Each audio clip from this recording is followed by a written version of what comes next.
Assalamu alaikum wa rahmatullah, j'espère que vous allez bien. Dans la précédente vidéo, nous avions vu ensemble ce qu'il en était de l'espoir en la miséricorde d'Allah. Mais aujourd'hui, nous allons nous pencher sur la crainte d'Allah. Sommes-nous assez imprégnés de cette crainte ou au contraire, sommes-nous devenus négligents, peu scrupuleux, se sentant en sécurité? Allah dit dans le Coran dans le sens du verset: sont-ils à l'abri du stratagème d'Allah? Seuls les gens perdus se sentent à l'abri du stratagème d'Allah. Le fait de se dire « je suis musulman, Allah finira par me pardonner » n'est pas une vision éclairée des choses. On en avait déjà parlé longuement dans la vidéo sur l'espoir, donc je ne vais pas revenir dessus, mais il faut savoir que la crainte d'Allah est essentielle dans la vie du croyant. Pourquoi cela? Car grâce à cette crainte, les gens se détournent des mauvaises actions et cherchent à s'améliorer. En fait, la crainte d'Allah est une chose exceptionnelle et celui qui y médite bien se rend vite compte qu'elle n'est que sérénité et apaisement. Pourquoi exceptionnel? Car en général, celui qui a peur de quelqu'un, il le fuit, n'est-ce pas? Si vous craignez une créature, quelle qu'elle soit, en général, vous vous écartez d'elle. Mais pas Allah. Celui qui craint Allah ne le fuit pas, au contraire, il fuit vers lui en abandonnant le péché. À cet effet, Allah fait l'éloge de ceux qui le craignent, et cela dans son noble livre. Celui qui, de la crainte de leur Seigneur, sont pénétrés, qui croient au verset de leur Seigneur, qui n'associent rien à leur Seigneur, qui donnent ce qu'ils donnent, tandis que leurs cœurs sont pleins de crainte à la pensée qu'ils doivent retourner à leur Seigneur. Ceux-là se précipitent vers les bonnes actions et sont les premiers à les accomplir. On rapporte dans un hadith que le prophète alayhi salatu wassalam a dit à propos de ce verset qu'il s'agit de ceux qui prient, jeûnent, font l'aumône, mais craignent que leurs actions ne soient pas acceptées. Et en effet, les pieux serviteurs d'Allah, ce sont ceux qui ont peur que leurs actions ne soient pas acceptées par Allah. Comme le disait Al-Hassan, le croyant conjugue bienfaisance et crainte, tandis que l'hypocrite allie malfaisance et sécurité. C'est-à-dire que l'hypocrite fait des mauvaises actions avec ce sentiment de sécurité à l'égard du châtiment divin. En réalité, à chaque fois que la crainte abandonne le cœur, il se consume à petit feu. Mais lorsque la crainte s'établit fermement dans le cœur, elle ruine les passions et éloigne le serviteur des artifices de ce bas monde. On rapporte du messager d'Allah alayhi salatu wassalam au sujet de la crainte: deux yeux ne seront pas touchés par le feu, un œil qui a pleuré par crainte d'Allah et un œil qui a veillé pour Allah. Et en effet, les prophètes, les compagnons, les pieux anciens, tous les vertueux versaient des larmes par crainte d'Allah. Et toi alors, as-tu versé ne serait-ce qu'une seule larme par crainte d'Allah durant une journée de ton existence? Il fut un temps où les larmes étaient la norme pour les musulmans. Mais aujourd'hui, si quelqu'un pleure par crainte d'Allah en prière dans la mosquée, quelle sera alors la réaction des gens? Il est bizarre celui-là, il a perdu sa mère ou quoi? Pourquoi pleure-t-il? Voilà l'état de la communauté aujourd'hui. Et moi le premier, bien entendu, on a tous des efforts à faire concernant la crainte d'Allah. Ibn Rajab a dit à ce sujet: Allah a créé les créatures pour qu'elles le connaissent, l'adorent et le craignent. Il a fourni les preuves de sa majesté pour qu'elles le redoutent et le craignent d'une crainte révérentielle. Il leur a décrit la cruauté de ses supplices et la demeure de son châtiment qu'il réserve à ceux qui lui désobéissent, afin qu'elles le craignent en accomplissant les meilleures œuvres. En d'autres mots, c'est pour que nous le craignions qu'Allah a mentionné dans son noble livre une description de l'enfer et de ses habitants. Et c'est pour nous motiver qu'il nous a donné quelques descriptions du paradis, notamment en nous disant que les gens du paradis bénéficieront de tout ce que leur âme désire. Il faut savoir que la crainte d'Allah n'est pas une chose facultative.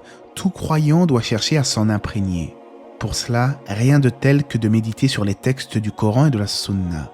Allah dit dans son noble livre, au sujet de ceux qui lui désobéissent: que ceux donc qui s'opposent à son commandement prennent garde qu'une épreuve ne les atteigne ou que ne les atteigne un châtiment douloureux. Et en rapport du prophète alayhi salatu wassalam: par Allah, si vous saviez ce que je sais, vous ririez peu et vous pleureriez beaucoup. Vous ne prendriez pas non plus plaisir dans l'intimité avec vos épouses et vous sortiriez plutôt dans les rues pour implorer à haute voix l'aide d'Allah. On remarque de nos jours que malheureusement certaines personnes négligent leur adoration, voire même la prière en son temps légal. Au travail, par exemple, lorsque certains d'entre eux peuvent prier sur un parking, ils s'en abstiennent par peur du regard des autres. Mais Allah dit dans le Coran, dans le sens du verset: ne craignez donc pas les gens, mais craignez-moi. Or, celui qui ne craint pas Allah s'enlisera dans le mal et s'écartera certainement du bien. Le Coran nous enseigne que les prophètes étaient venus en tant qu'annonciateurs et avertisseurs. Annonciateurs d'une bonne nouvelle pour celui qui suit le bon chemin, mais également avertisseurs d'un terrible châtiment pour celui qui s'écarte de la vérité. Mais maintenant que nous avons vu que la crainte d'Allah est obligatoire pour le musulman, quelques petites précisions s'imposent. Pour les érudits de l'islam, la crainte d'Allah comporte 2 degrés, craindre le châtiment d'Allah et craindre Allah en lui-même. Il faut dire que la plupart des gens penchent vers le premier degré. Ils redoutent d'aller en enfer et craignent le châtiment du feu en ce monde et dans l'au-delà. Ils ne méditent en cela pas forcément sur la grandeur d'Allah directement, ni sur l'importance de le craindre en lui-même. En fait, la masse des gens est plutôt portée à craindre uniquement lorsqu'elle se remémore le feu de l'enfer et ses tourments. Quant aux gens de science et aux érudits qui ont une connaissance profonde des noms et des attributs divins, leur crainte d'Allah est plus grande encore. Ils font prévaloir la crainte d'Allah lui-même sur la crainte de son châtiment. Il ne faudrait donc pas regarder la petitesse de nos péchés, mais plutôt la grandeur de celui auquel nous désobéissons. Allah dit dans le Coran dans le sens du verset, « Parmi ses serviteurs, seuls les savants craignent Allah. Allah est certes puissant et pardonneur. » Si je puis me permettre une petite parenthèse, Allah fait l'éloge des savants dans sa parole, comme nous venons de le voir. Malheureusement, aujourd'hui, on entend beaucoup de musulmans critiquer les savants, les dénigrer et leur manquer de respect. Or, lorsque l'on observe les non-musulmans, on ressent qu'ils ont une certaine révérence pour les gens qu'ils considèrent comme des sommités. Mais nous, non. Nous, on a la langue bien pendue, comme le dit l'expression. Rappelons-nous que le prophète alayhi salam a décrit l'orgueil comme le fait de rejeter la vérité et de mépriser les hommes. Nous aurons des comptes à rendre sur nos propos et de surcroît envers des gens qui consacrent toute leur vie à la cause de l'islam. Pour synthétiser ce que nous avons vu jusque-là, la crainte d'Allah pousse le serviteur à se détourner du mal et à œuvrer dans le bien. Elle est obligatoire. Il y a également une forme de crainte recommandée, celle par exemple des vertueux qui se lèvent la nuit pour prier à titre surérogatoire. En effet, ils craignent tellement leur Seigneur qu'ils accomplissent toujours plus de bonnes actions.